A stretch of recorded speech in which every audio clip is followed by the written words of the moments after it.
Dia lemak di sini halaman pertama. Ma quti'a minal bahimah wa hiya hayyatun fahuwa maitatun. Rawahu Abu Dawud. Riwayat Imam Abu Dawud.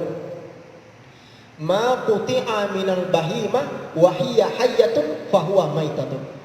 Apapun yang terputus dari tubuh hewan sedangkan hewan itu masih hidup, maka bagian yang terputus itu hukumnya adalah bangkai, dan bangkai itu hukumnya najis. Rawahu Abu Dawud. Nah, sekarang dari hadis itu bercabang turun. Ya.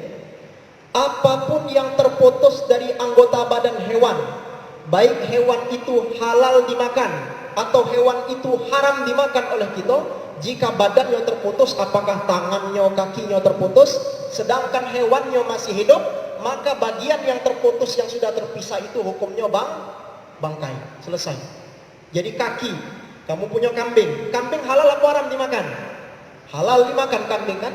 Dia masih hidup, tiba-tiba ditombor mobil, kakinya putus, tapi kambingnya masih hidup, maka kaki yang putus ini hukumnya bangkai, tidak boleh kamu makan, karena binatang masih hidup. Bangkai kakinya nih, jangan dimakan. Dan status bangkai, ingat dulu, najis. Termasuk, nah ini catatan, di dalam mazhab Imam Asy-Syafi'i, bulu daripada hewan yang haram dimakan, catatan, bulu daripada hewan yang haram dimakan, apabila terputus dari badannya, maka bulu itu disamakan dengan bangkai. Catatan, tolong diingat, bulu dari hewan yang haram dimakan, ketika terputus dari badannya, maka bulu yang terputus itu dihukumi bangkai dan hukumnya najis. Tapi kalau bulu itu berasal dari hewan yang halal dimakan, tolong diperhatikan kalimat aku. Kalau bulu itu berasal dari hewan yang halal dimakan, dia terputus, maka bulunya tidak bangkai dan statusnya suci. Nah, contoh, ayam halal haram dimakan, halal kita makan. Ya, ayam halal kan dimakan. Dia belago nih ayam, labak lubuk lepas bulunya. Tahu-tahu bulunya terbang masuk ke kantong kamu. Kamu ke masjid sholat, sah atau tidak sholat? Sholatnya sah. Kenapa? Bulu ayam statusnya bukan bangkai dan ia bukan najis, karena ia berasal dari hewan yang halal dimakan. Tapi kalau bulu tersebut berasal dari hewan yang haram dimakan, kemudian terputus, ingat syaratnya terputus dulu, dia lepas dari badan binatang itu, maka bulu itu dihukumi sebagai bangkai dan ia najis.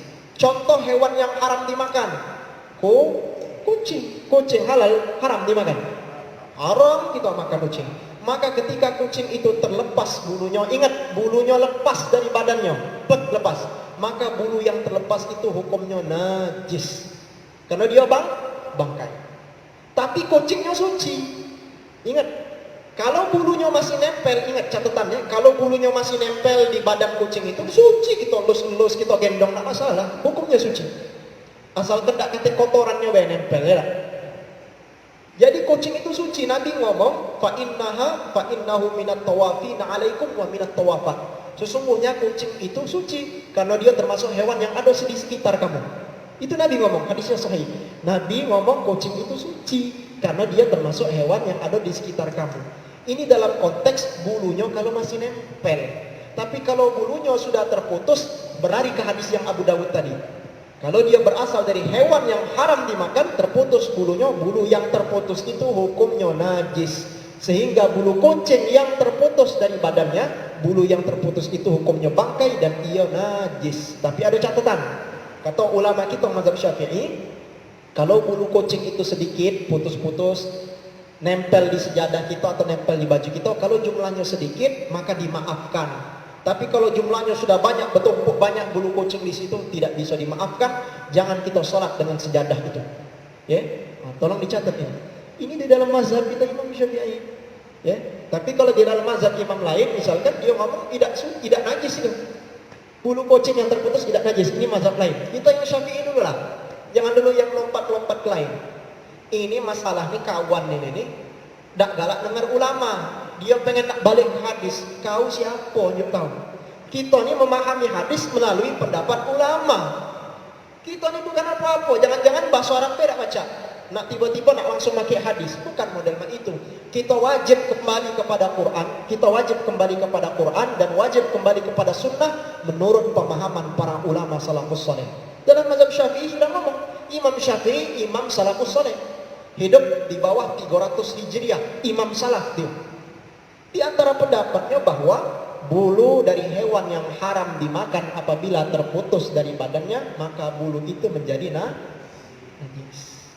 Ya, karena dia bangkai. Tapi kalau dia halal dimakan, lepas bulunya tetap suci.